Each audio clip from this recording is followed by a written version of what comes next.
This episode contains discussion of real-world violence, including murder and assault.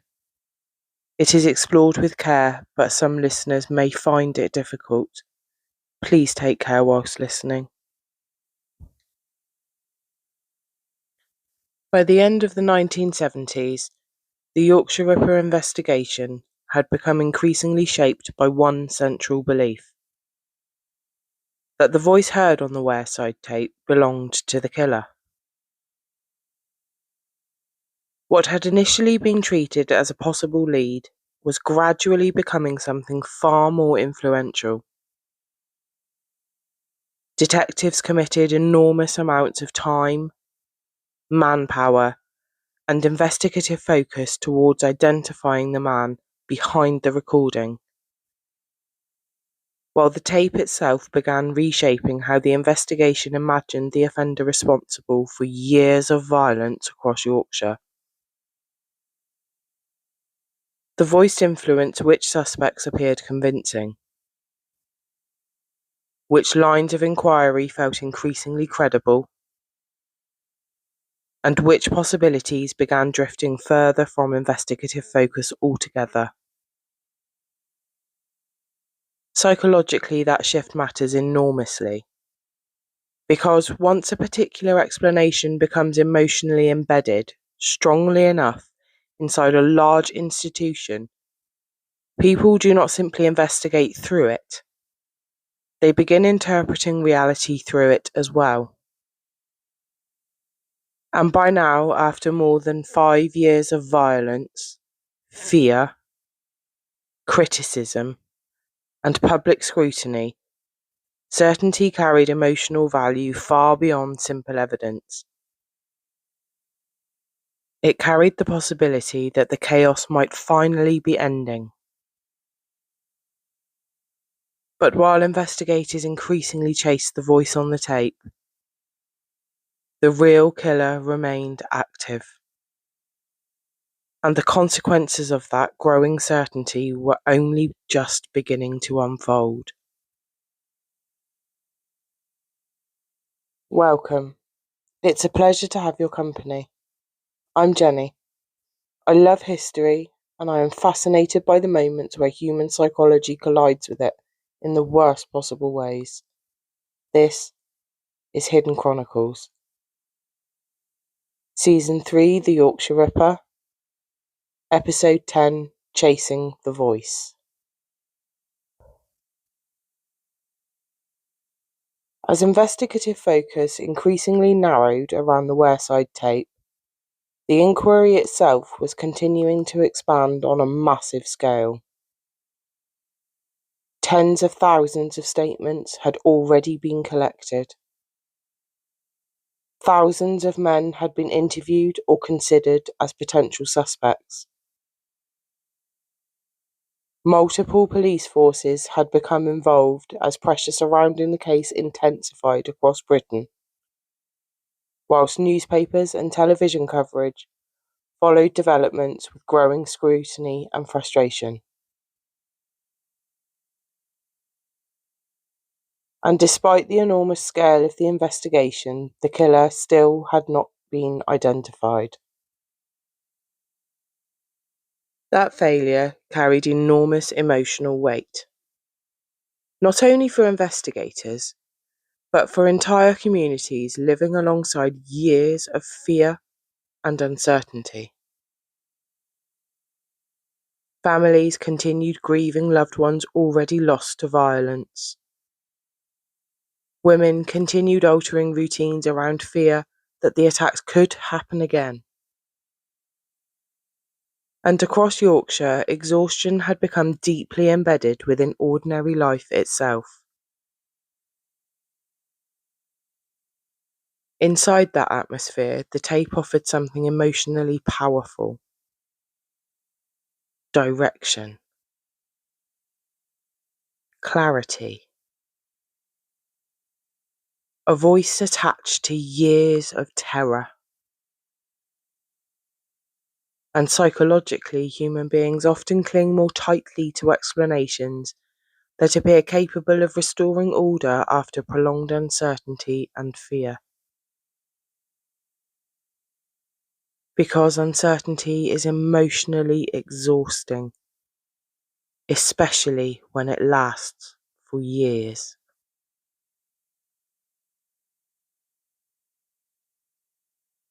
As belief in the tape strengthened, the accent heard on the recording gradually began reshaping the direction of the inquiry itself.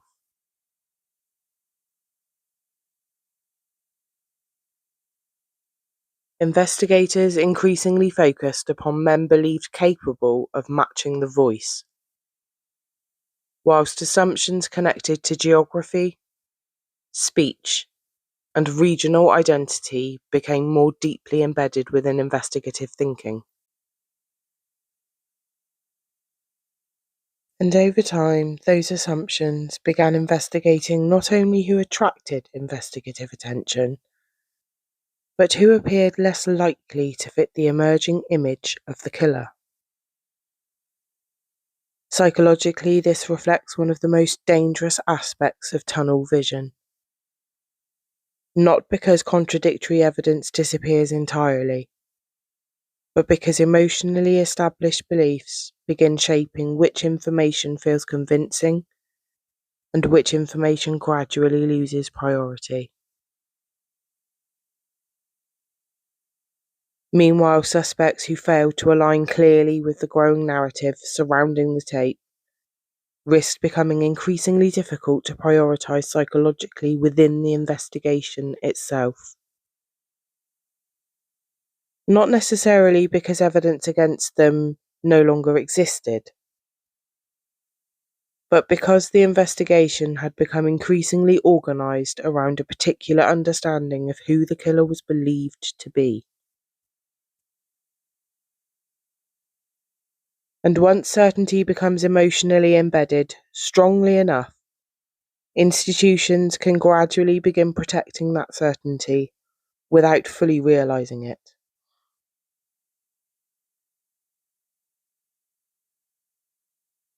Outside police stations and investigative meetings, the psychological impact of the case continued reshaping ordinary life across Yorkshire. Women planned journeys differently. Nighttime travel carried increasing negotiation around safety and risk. Families worried constantly when loved ones travelled alone after dark, whilst fear remained deeply embedded across communities forced to live alongside years of unresolved violence. And over time, that kind of prolonged fear changes people. Because the nervous system is not designed to remain inside constant anticipation indefinitely. Chronic fear reshapes behaviour, relationships, routines, and the way human beings experience ordinary life itself. Darkness begins feeling different. Isolation feels different. Independence feels different. Eventually, safety stops feeling assumed and begins feeling conditional.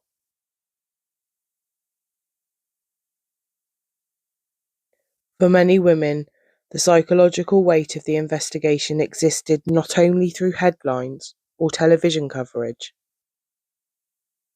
but through the exhausting reality of living for years alongside uncertainty that never fully disappeared.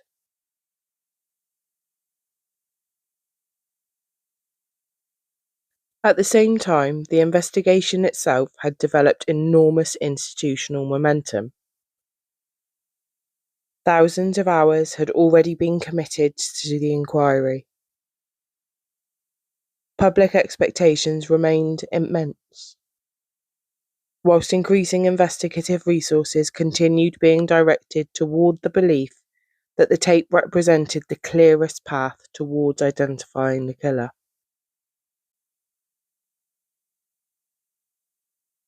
And psychologically, the larger a belief system becomes, the harder it often becomes to challenge emotionally, especially when careers, reputations, public confidence, and years of investigative effort begin attaching themselves to that belief. Psychologists sometimes describe this as escalation of commitment, the tendency for individuals or institutions to continue investing in a particular course of action because so much has already been invested emotionally, publicly, or professionally. Importantly, this process rarely feels irrational from inside the situation itself. Often, it feels responsible, necessary, even unavoidable.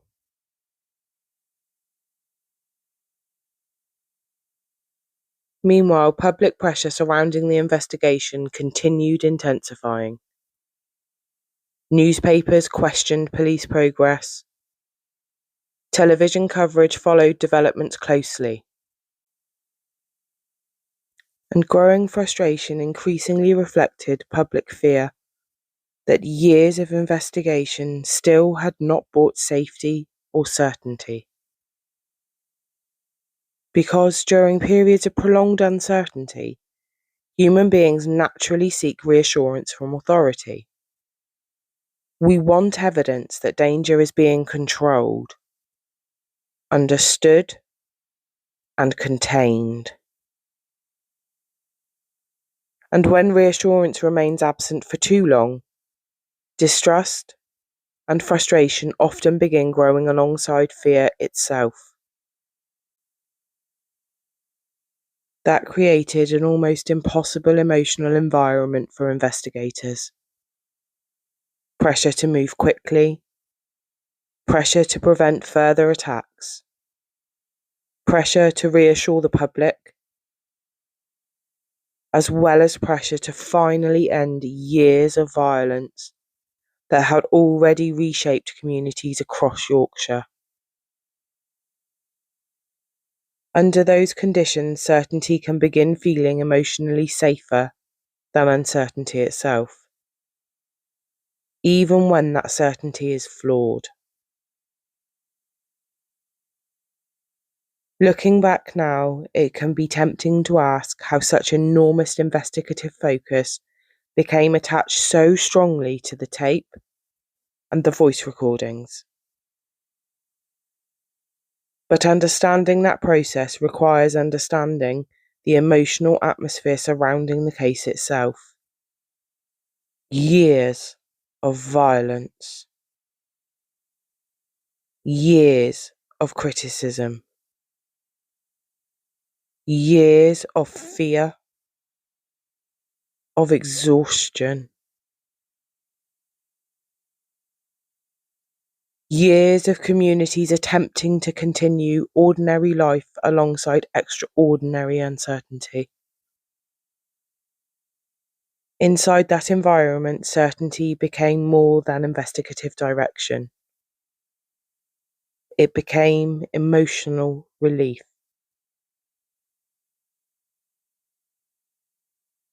The possibility that fear was finally becoming understandable.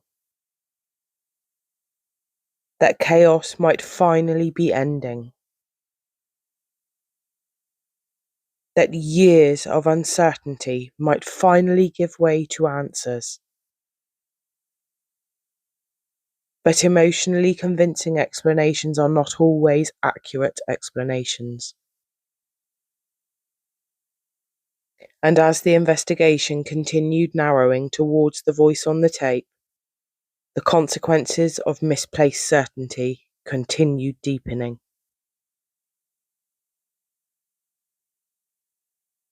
Before we close, it's important to pause once again and remember the people whose lives remained at the centre of this investigation throughout every stage of the case. women including Wilma McCann, Emily Jackson, Irene Richardson, Jean Jordan,